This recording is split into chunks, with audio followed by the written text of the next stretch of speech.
베드로 전서는 우리에게 있어서 악이 있는 이 세상 가운데 어떻게 선을 쫓는 그리스도인들이 승리하며 살 것인가에 대한 이야기를 하고 있습니다. 세상은 하나님이 창조하셨습니다. 그리고 하나님이 통치하십니다. 그러나 세상에는 악이 존재합니다. 그 악은 하나님의 창조물이 아닙니다. 그 악은 인간의 자유의지로 선택된 결과입니다. 하나님은 사람을 창조하셨을 때 자발적으로 하나님을 사랑하며 스스로 하나님을 선택하며 스스로 하나님이 어떠한 분이신지 이 우주라는 피조 세계 속에 그분이 진정 창조주인지를 스스로 자각하며 믿으며 선택해서 자신의 의지와 인격을 그리고 사회적 행동을 다하여 하나님을 사랑하기를 원하시며 기뻐하십니다. 그것이 없었다면 주님의 창조는 불완전하며 실패한 것이죠. 왜냐하면 완전한 통제사회며 기계적 사회를 만드신 거기 때문에 그렇습니다. 그러나 하나님이 만드신 피조의 세계는 인간들에게 주신 하나님의 그 아름다움의 핵심은 스스로 창조주를 발견하며 스스로 하나님을 사랑하며 스스로 그분을 위해 살기로 결정할 수 있는 완벽한 자유의지와 선택권을 하나님이 인간에게 주셨다는 사실입니다. 중요한 것은 하나님은 만물과 그리고 우리에게 양심과 우리의 인생의 사건 가운데 하나님이 누구이신지를 계속 보이시고 말씀하심을 통해 그분과 우리가 인격적인 하나됨의 관계를 유지할 수 있도록 하나님은 친절하시며 온유하시며 선하시고 인격적인 관계로 우리와 함께 하시는 것입니다. 그렇지만 우리의 마음속에 하나님을 바라볼 때마다 갖는 오염된 생각은 거의 대부분 세상의 악의 구조에서 경험한 인간들의 악한 리더십의 영향력을 통해 하나님을 향한 두려움을 갖는 것이 대부분입니다. 인격을 무시했던 나의 리더들을 통해 그리고 나의 말과 나의 의견을 모멸감을 주며 무시한 리더들을 통해 혹은 나의 재능과 재산을 빼앗아 이용한 나쁜 리더들을 통해 하나님을 향한 두려움과 상처들을 인간들은 갖고 있죠. 그래서 하나님은 치유하시는 하나님이시며 하나님은 또한 그렇게 상처난 자들과 함께 우시는 체휼하시는 하나님이라고 성경은 말씀하고 있는 것입니다. 그러기에 베드로 전서는 우리의 삶의 현실을 너무나도 깊이 아시는 악의 세상 가운데 절망하며 신음하며 고통하는 우리의 현실 가운데 정말 어떻게 승리할 것인지에 대한 하나님의 그 본체를 보이시고 그 본체를 본 성도들이 과연 어떠한 삶의 선택을 해야 되는지에 대한 가이드라인을 주는 책이라는 사실이죠. 그 때문에 성경을 깊이 읽으셔야 합니다. 하나님이 우리에게 주시는 그 이해함처럼 우리도 하나님을 이해하기를 갈망하는 그 순전한 마음으로 성경을 보셔야만 합니다. 오늘 함께 우리 13절, 14절 같이 읽어주십시오. 시작. 여러분이 열심히 선을 행하는 사람이 되면 누가 여러분을 해치겠습니까? 그러나 여러분이 의를 위해 고난을 당하면 여러분은 복이 있는 사람들입니다. 그들의 위협에 두려워하지 말고 불안해하지 마십시오. 오늘 사도 베드로께서 우리에게 주시는 사회적인 이해가 무엇입니까? 첫째는 선을 행하고 의를 행해도 고난받게 된다는 사실입니다. 두 번째는 선을 행하고 의를 행하는 자들에게 대한 사회적인 태도는 무엇입니까? 그것은 바로 두렵게 하려는 것이죠. 그리고 위협함을 보인다는 사실입니다. 이 사실을 볼 때 진리 안에 거하여 있는 자들에 대한 악한 세상의 입장과 태도는 위협과 공포심을 주는 것이다. 왜 그럴까요? 세상은 참된 권위자인 하나님을 인정하고 싶지 않기 때문에 그렇습니다. 왜 그렇겠습니까? 그 권위를 인정하는 순간 자신들의 기득권을 포기해야 된다는 그러한 탐심의 마음이 있기 때문에 그렇습니다. 하나님의 그 세상을 통치하는 방식은 가난한 자를 돌보는 것이며 약한 자를 강하게 만드는 것이며 많이 갖고 있는 자들이 밑으로 내려가서 섬기는 것이 하늘나라의 참된 리더십을 예수께서는 어린아이와 같은 마음, 곧 권위자인 아버지께서 말씀하시면 무조건 그것을 선하게 받아들이며 그것을 따르기를 기뻐하는 것이 어린아이 같은 마음입니다. childlike나 childish와는 다른 것입니다. 권위자의 그 선하심을 온전히 기뻐함으로 받아들여 환경과 상황에 관계없이 그것이 영광으로 알고 살아가는 자들의 마음이 깨끗한 마음, 어린아이 같은 마음이며, 두 번째, 하늘나라의 리더십에 대한 모습을 어떻게 설명하셨습니까? 낮아져야 한다. 낮아진 곳에서 섬겨야 한다. 그것에 대한 실천을 누가 하셨습니까? 예수 그리스도께서 하셨습니다. 모든 만물의 창조주시고 모든 피조세계를 통치하시는 최상위의 권위자였지만 그분은 사람의 모양으로 종의 모습으로 나타나셨다는 사실을 우리는 알고 있습니다. 또한 그분은 그 당시에 종교와 정치의 가장 뜨거운 접전지였던 예루살렘 안에서 활동하지 않았습니다. 인구가 80명밖에 없는 베다니, 갈릴리 지역에서 인생의 대부분을 보내시면서 장녀와 세리와 사회에서 버려진 자들에게 친구가 되시며 그들의 험한 말 속에, 그들의 험한 인격 속에서 그들을 위로하고 돌보시는 참된 사랑의 실천자가 되셨다는 것. 그것이 바로 우리가 성도들이 이 땅을 살아가면서 따르며 나아가야 되는 예수의 발자취, 그것인 것이죠. 오늘 우리가 깨어나야 됩니다. 우리는 복음을 받아들일수록 영생과 진리 안에 거해 있는 영혼을 보장받은 자들이기에 세상은 우리를 두려워하기 시작하는 것이죠. 복음을 전하며 사랑을 나눌수록 위협과 두려움을 우리에게 심어서 자신들의 권위와 자신들의 영향력 안으로 들어오지 않으면 사회생활을 할 수 없을 것 같은 그러한 힘의 논리에, 패권주의의 그러한 사회의 관계성을 요구합니다. 직장에서 쉽게 발견되죠. 흔히 말해서 줄을 서지 않습니까? 그 줄을 서는 행위가 무엇입니까? 누군가 자신을 이끌어줄 사람의 그늘 아래서 살아보겠다는 도박이죠. 그러나 그거의 원형은 무엇입니까? 사랑하시며 선하시며 약한 자를 돌보시며 상한 갈 때도 꺾지 않고 꺼져가는 등불도 끄지 않으시는 그 악함 속에도 있어도 또다시 기회를 주시는 그 선하신 하나님을 우리가 믿음으로 내 인생을 맡기는 그런 행동을 우리가 하지 못하기에 눈에 보이는 사람을 의지하는 방식으로 살아가는 것, 그것이 세상 아니겠습니까? 그래서 오늘 사도 베드로는 분명히 얘기합니다. 우리가 진리를 알고 진리를 실천할수록 세상은 우리에게 어떻게 대할 것인가?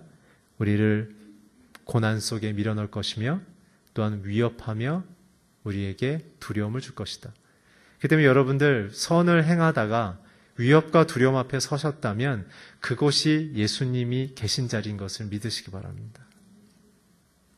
우리를 자녀 삼으신 이유는 바로 그 고난 속에 직면케 함을 통해 첫째는 내 자신의 안에 있는 세상적 삶의 방식과 가치관과 선택의 문제가 헛된 것이라는 것을 알게 하시고, 두 번째는 그 과정 속에 하나님의 길을 걷게 하심을 통해 세상 사람들은 자신의 방식과 자신의 추구하는 목표와 다른 방향을 살아가는 우리를 보며 하나님과 천국을 인식하게 된다는 사실입니다. 결국 우리가 작은 예수인 것이죠. 예수께서 이 땅에 사신 삶의 모델을 각자의 삶 속에 살아가는 것. 그럴 때 주님은 우리와 가까이 계신다고 성경은 말하고 있는 것입니다. 그러한 사회적 환경 속에 우리가 그 길을 가게 되면 하나님은 우리에게 어떻게 대하시는가? 14절에 보면 뭐라고 얘기합니까? 고난을 당하면 당하는 여러분은 복이 있는 사람입니다. 성경에서의 복의 해석은 오히려 고난 속에서 주어진다고 말씀하십니다.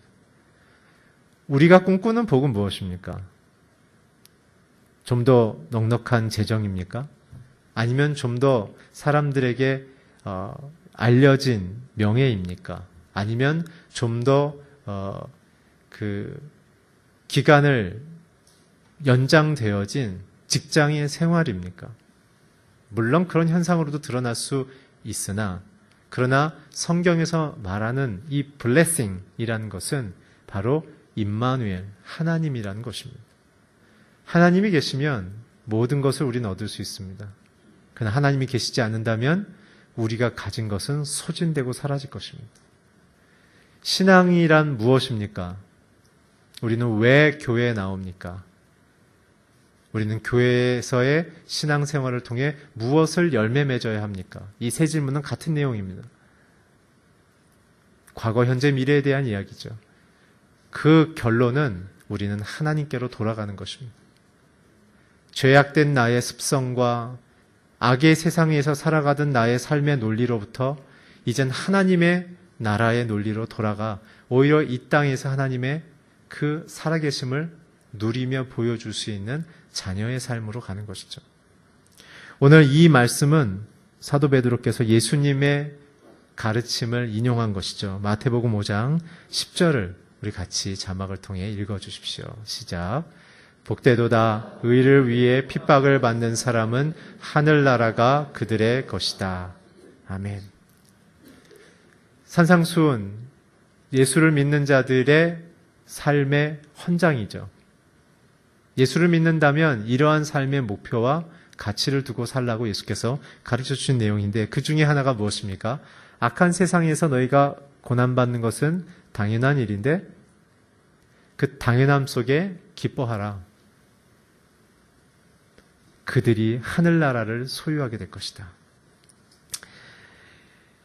의를 위하여 핍박받는 자는 복이 있다. 그렇다면 여기서 몇 가지 질문을 할 수 있습니다. 첫 번째, 성도들의 진정한 복, 성도들의 진정한 영광은 무엇입니까?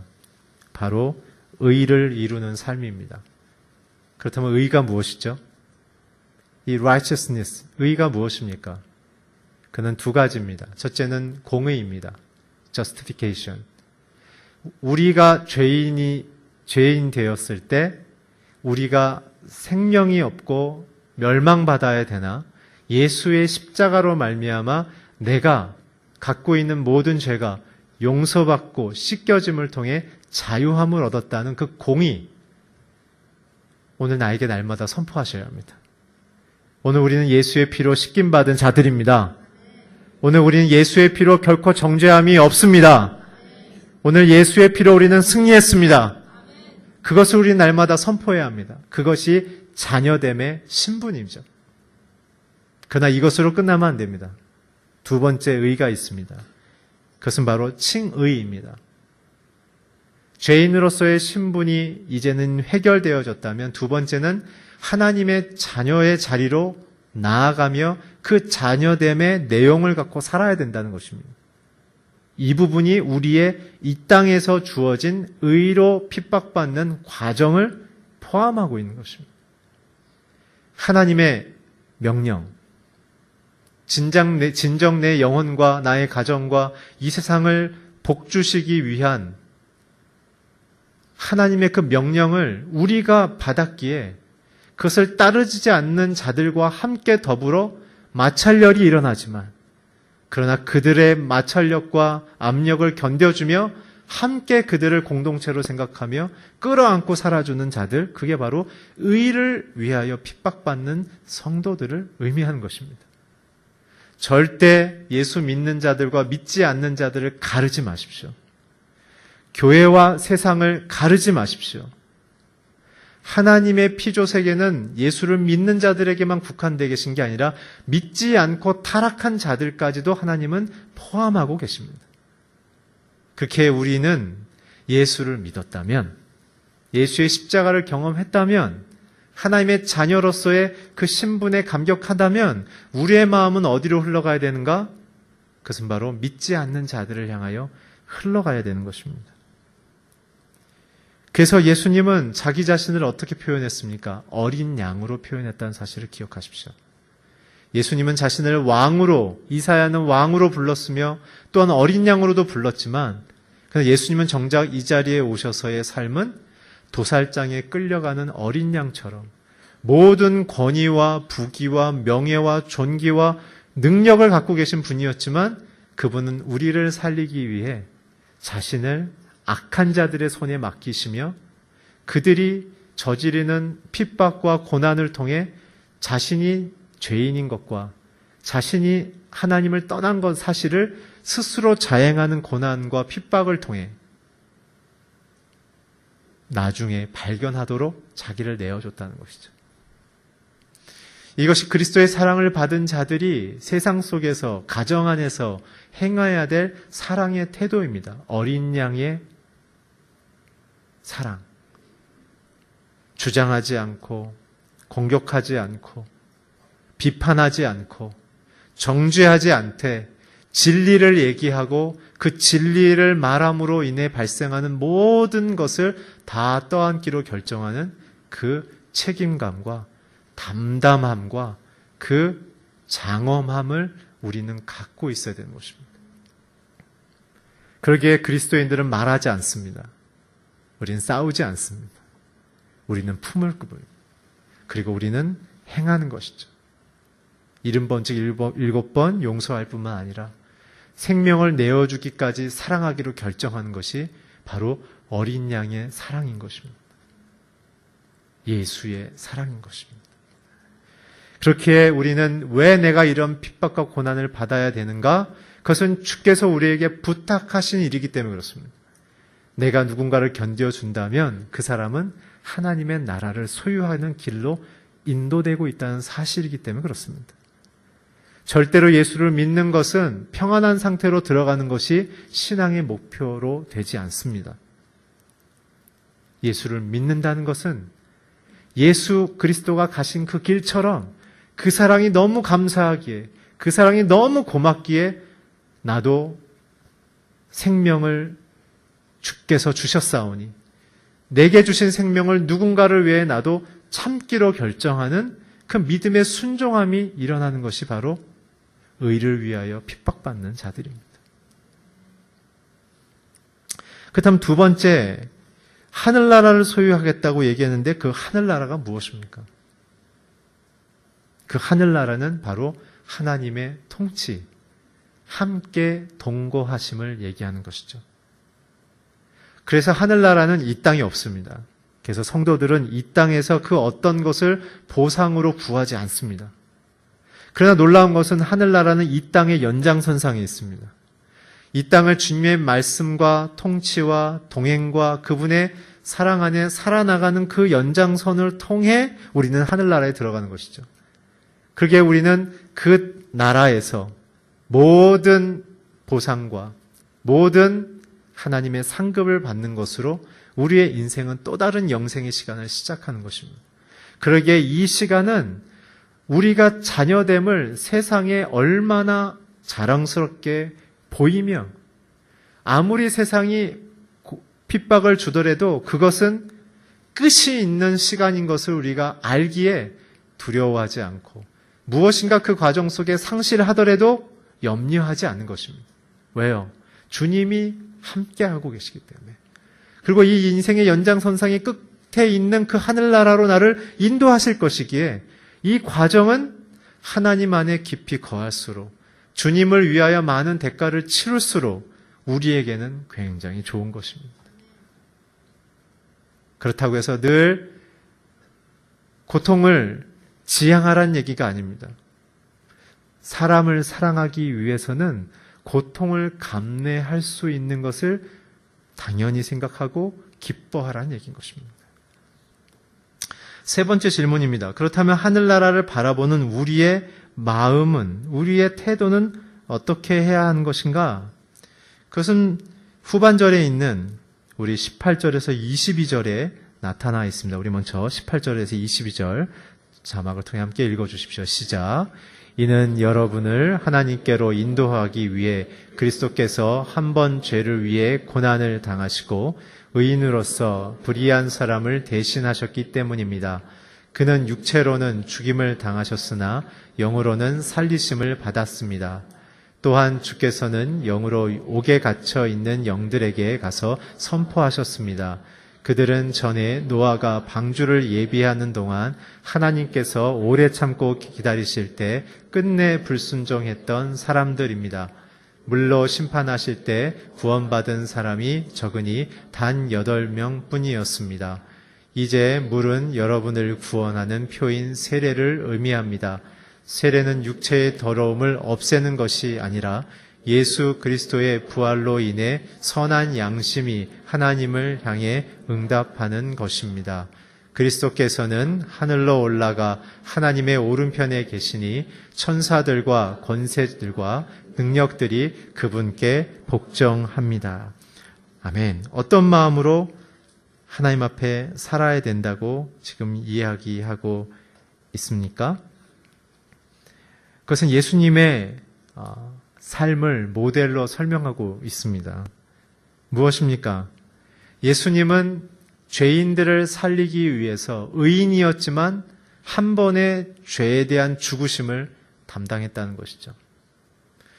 우리를 위하여 죽으신 예수님의 사랑을 기억함으로 우리 또한 내 가족을 위해, 내 교우들과 직장 동료들을 위해, 혹은 내게 붙여주신 지역사회의 사람들과의 관계 속에 예수처럼 그들을 살리기 위한 생명의 씨앗처럼 내 자신을 내어놓아야 한다는 것입니다. 참, 그렇다면 그것이 어떻게 산다는 것일까요? 오늘 사도 베드로께서는 세례의 말을 인용하고 있습니다. 세례란 무엇이며 오늘 세례를 설명하기 위해 사도 베드로께서는 노아의 홍수에 대한 부분을 인용하셨죠. 노아의 홍수는 우리가 잘 압니다. 오늘 인용했던 내용처럼 주께서 그 수많은 시간을 기다리시며 많은 사람들이 여호와께 회개하게 기다렸지만 단 몇 명이 방주에 올랐습니까?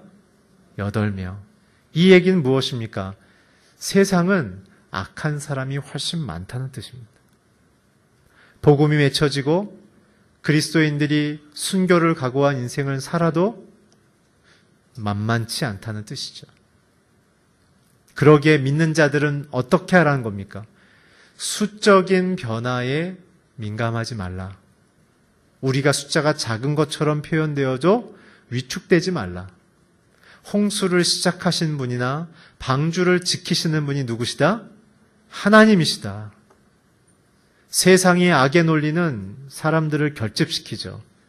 그래서 사람들을 많이 힘을 모아 그 힘으로 자기의 뜻을 밀어붙이지만, 그러나 믿는 자들은 사람의 힘으로 움직이는 것이 아니라 역사를 결정하시는 하나님, 악마저도 하나님께서 통치하신다는 믿음 가운데 그들을 두려워하는 것이 아니라 그들을 세우신, 그들의 인생을 결정하시는 하나님을 우리는 의지하며 살아가야 된다는 것입니다. 두 번째는 무엇인가요? 바로 이 세례에 대한, 숫자로 적어도 두려워하지 말라는 거고, 두 번째는 이 세례의 의미인데요. 여러분들께서 읽으신 21절의 후반절에 보게 되면 세례는 육체의 더러움을 없애는 것이 아니라 예수 그리스도의 부활로 인해 선한 영생이 하나님을 통해 응답되는 것이라는 것을 믿는다라는 건 얘기했죠. 그럼 무엇입니까? 여러분, 노아의 홍수를 보십시오. 방주 안으로 순종하고 들어간 자와 하나님을 순종하지 않고 자신의 삶의 터전에서 왕노릇하는 자로 구분되어집니다. 이와 더불어 홍해 사건도 기억해 보십시오. 하나님께서 주실 땅, 아직 확신도 없고 땅 문서도 계약되지 않았지만 하나님이 주실 그 약속의 땅을 향하여 홍해에 발을 디디고 건너가는 믿음의 그 결정과 애굽에 발을 두고 움직이지 않았던 그들의 두 갈래로 그룹은 나눠진다는 것입니다. 결국 세례는 무엇입니까? 죄를 용서받는 것으로 하나님을 믿는 성도의 삶은 완성되지 않는다는 것입니다. 어디까지 가야 세례가 완성되는 겁니까? 하나님이 주신 약속의 땅으로 발걸음을 옮기며 순종하며 예수를 따르는 인생으로 살아가야만 고난 속에서도 의로운 자로 보호받으며 세상 가운데 보존된다는 사실을 오늘 사도 베드로는 세례의 얘기를 통해 증거하고 있습니다. 오늘 우리가 악의 세상 속에 믿음을 갖고 살아갈 때 우리의 인생 속에 하나님의 뜻과 나라, 영광, 그분의 선한 뜻이 이루어져서 우리의 인생이 주님의 사랑으로, 주님의 약속으로 충만해질 수 있다면 그것은 단지 죄를 용서받은 그 상태로 머무는 것이 아니라 매일매일 하나님의 명령과 사랑의 실천과 주님의 말씀을 더욱 사랑하며 따르는 하나님을 사랑하는 자녀의 그 심경을 따라 내 인격과 삶의 행동을 바꿔가는 변화의 삶을 살아내는 것, 그것만이 악한 세상에서 의로운 자로 구별받는 하나님의 기준이란 사실입니다. 그래서 저와 여러분은 매일매일 아침에 큐티해야 됩니다. 주님의 말씀을 듣고 믿고 오늘 내게 주신 악한 세상으로 파송하시는 주님의 그 약속을 붙들고 나아갔을 때 사람들과 상황 논리에 흔들리지 않고 하나님의 그 약속하심만을 의지하며 물을 가르고 지나가는 기적이 우리 인생에 일어나는 것입니다. 두 번째는 뭐 해야 될까요? 기도해야 합니다. 무엇을 기도해야겠습니까? 매 순간마다 내게 맡겨주신 리더십의 그 역할과 결정 속에 하나님의 그 통치가 행사될 수 있도록 나의 마음과 성향이 안 맞는 사람에 대하여 미워하는 나의 주관적 태도를 버리고 나와 좀 다르고 안 맞지만 그러나 그와 어떻게 함께 할 수 있을까? 그에게 내가 어떻게 하나님의 너그러움과 자비로움과 또한 그 인생을 복주신 하나님임을 내가 어떻게 보여줄 수 있을까라는 그 사랑의 열심을 내가 어떻게 할 수 있을 것인가에 대한 그 도우심을 구하는 기도를 하셔야 되는 것입니다. 하나님, 내가 작은 예수로 살게 해주십시오. 사람들의 비평과 평가에 흔들리지 않고 주님이 보시는 그 평가에 내가 민감해져서 하나님을 기뻐하시게 하며 주님을 영화롭게 하며 주님을 감격하게 해드릴 수 있는 것이 내게 기쁨임을 하나님 내가 누리게 해주십시오. 우리의 신앙의 진정한 기쁨은 바로 이것입니다. 하나님 안에 거하는 것. 이것만이 성도들에게 있어서 하나님의 주시는 인생을 악한 세상 속에 승리하며 살 수 있는 믿음의 지표요, 삶의 방향이며 인생의 보호막이라고 오늘 사도 베드로께서는 말씀하고 계십니다. 마지막으로 15절부터 17절까지 함께 읽어주십시오. 시작. 오직 여러분의 마음에 그리스도를 주로 삼아 거룩하게 하고 여러분이 가진 소망에 관한 이유를 묻는 모든 사람에게 대답할 것을 항상 준비하되 온유와 두려움으로 하고 선한 양심을 가지십시오. 이는 여러분이 비방을 받을 때 그리스도 안에서 행한 여러분의 선한 행실을 비방하는 사람들로 하여금 수치를 당하게 하려는 것입니다. 하나님은 뜻이면 선을 행하다 낫습니다.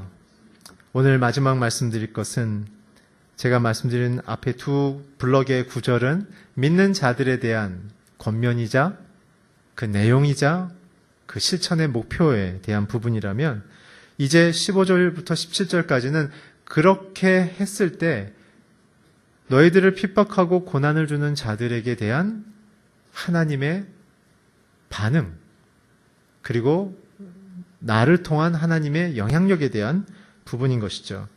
첫 번째, 고난 속에서도 복을 누리며 살아갈 수 있는 성도들의 모습을 세 가지로 정리해 주시죠. 첫 번째 무엇이죠? 그리스도를 주로 고백. 밑줄을 치십시오. 성경에. 그리스도를 주로 고백해야 됩니다. 왜냐하면 세상은 권위의 논리이기 때문에 그렇습니다. 누가 나의 인생의 결정권자인가?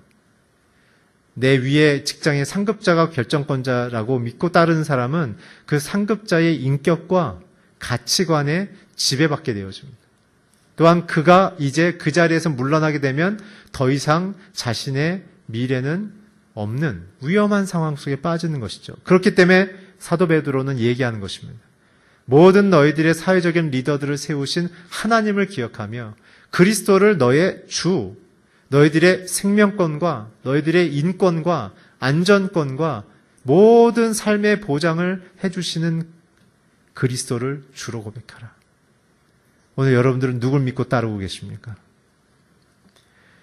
그렇게 해야만 거룩해진다.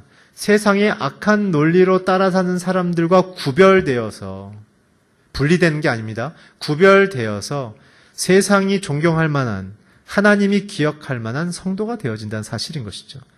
그렇게 살기 위한 리더십에 대한 리스크 테이킹, 모든 부담감, 그것이 바로 악한 원리로 살아가는 자들이 시기와 질투와 분노로 너희들을 흔들 것인데 그건 너희들이 잘하고 있기 때문에 그렇다라는 말씀인 것이죠.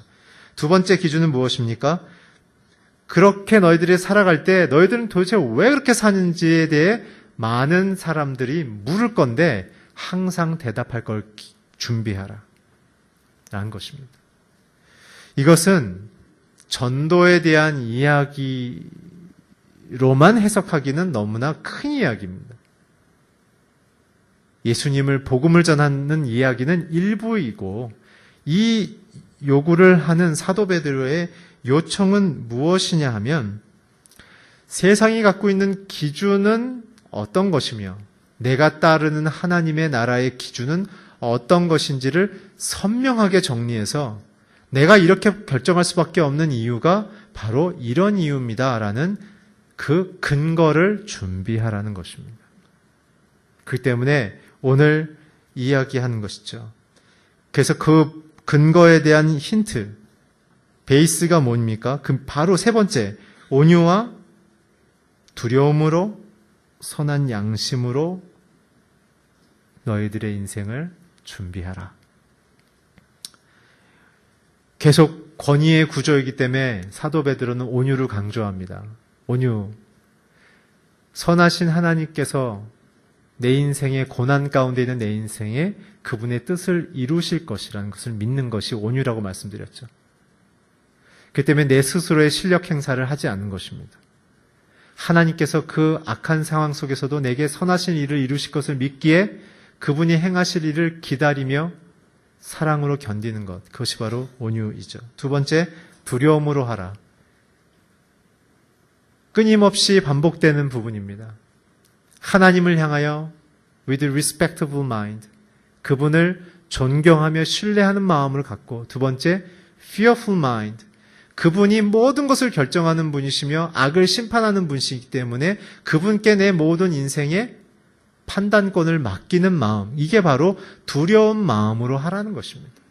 그렇기 때문에 우리는 사람들을 들이받거나 내가 그 사람을 심판하지 않습니다. 사도 바울의 이야기를 기억하십시오. 악한 자를 위하여 오히려 축복하고 기도했을 때 그가 받아들이지 않으면 어떻게 된다고요? 그 머리 위에 숯불이 올려진 것 같은 하나님의 심판이 임할 것이다. 우리는 악으로 악을 갚지 않습니다. 악을 의로 선대하는 것이죠. 마지막 선한 양심을 가져라. 굉장히 중요한 프레임입니다. 우리의 양심은 무엇을 우리에게 결정합니까? 우리의 행동을 결정합니다. 양심은 행동의 기준이죠. 그 양심이 어떤 것을 추구하라는 것입니까? goodness, 하나님을 추구하라는 것입니다. 그러기에 성도들은 악한 세상 속에 예수님이 어떻게 하셨는지를 끊임없이 생각해야 하는 것입니다. 자신을 모함하고 죽음으로 밀어붙였던 그 불법적인 재판관들을 향해서도 예수님은 침묵하셨던, 그들은 불법이나 그 불법 속에 하나님의 뜻이 이루어지고 있음을 하나님은 아셨기에 그들에게 하나님의 뜻이 이루어질 것을 간구하는 마음속에 침묵하셨던 그 엄청난 온유함을 기억합시다. 그랬을 때 주님의 십자가 위에서 일어났던 일은 무엇입니까? 그의 운명하시기 전에는 악한 우편 강도는 그가 메시아임을 알아보고 자기를 기억해달라 얘기했으며, 예수께서 그 악함에 대한 모든 고난을 다 받아내시고 순종하시는 그 즉각적인 상황 속에 하늘은 어두워졌으며, 성막의 그 두꺼운 직물, 두께가 15cm가 넘는 그 칼로도 베어지지 않은 직물이 갈라져서 성소와 지성소가 통하는 역사가 일어났으며, 그 십자가형을 담당했던 로마의 장군이 이는 진정 하나님의 아들이었다라고 고백하는 사회적 선언이 즉각적으로 일어났다는 것입니다. 우리가 고난 속에 있을 때 우리에 대한 시시비비와 우리의 명예와 우리의 모든 인격에 대한 보호는 우리 스스로 하는 것이 아닙니다. 하나님이 선언해 주시는 것입니다. 저는 마지막으로 의회 속에 고난을 받는 자들에게 꿈꾸며 위로가 되는 한 가지의 장면이 있다면, 예수께서 그 길로 가시는 첫 번째 장면인 세례를 받는 세례 요한 앞에서 당도하셨을 때 예수님에 대하여 하나님이 변론하셨다는 것을 기억하십시오. 하늘문이 열리며 주께서 육성으로 그 자리에 있는 70만 명에게 외치셨지 않았습니까? 이는 내 사랑하는 자요, 내 기뻐하는 자다. 오늘 우리는 사람들로부터 받는 칭찬과 보호를 받고 사는 것이 아니라 그리스도의 그 의의 삶의 바차지를 따라 살며 하늘로부터 내게 외쳐지시는, 뇌성처럼 우주를 흔드시는, 사랑하는 내 아들아 내 딸아 너는 내가 진정 사랑하는 내 자녀라는 외침이 세상을 향하여 선포되는 영광의 삶인 것을 믿으시기를 축복합니다. 오늘 여러분들의 가정과 자녀 안에 고난 속에 있어도 이러한 의의 길의 삶을 살아가기를 주의 이름으로 축원합니다. 기도하겠습니다. 하나님, 오늘 예수 그리스도의 삶이 우리에게 위로와 소망이 됨을 고백하며 감사드립니다. 우리가 무엇이간데 그 영광의 길을 또 살라고 우리를 초대해 주셨습니까? 우주와 천사들이 우리의 삶을 주목하며 흠모한다고 시편 기자가 얘기했던 것을 기억하며 우리에게 맡겨주신 자녀의 삶의 위치와 현장과 그 명예로움을 우리가 어떤 환경에서도 놓치지 않으며 그리스도처럼 사랑하며 온유하며 그리고 진실한 마음 가운데 선한 양심을 갖고 살게 하여 주시옵소서. 예수 그리스도의 이름으로 기도했습니다.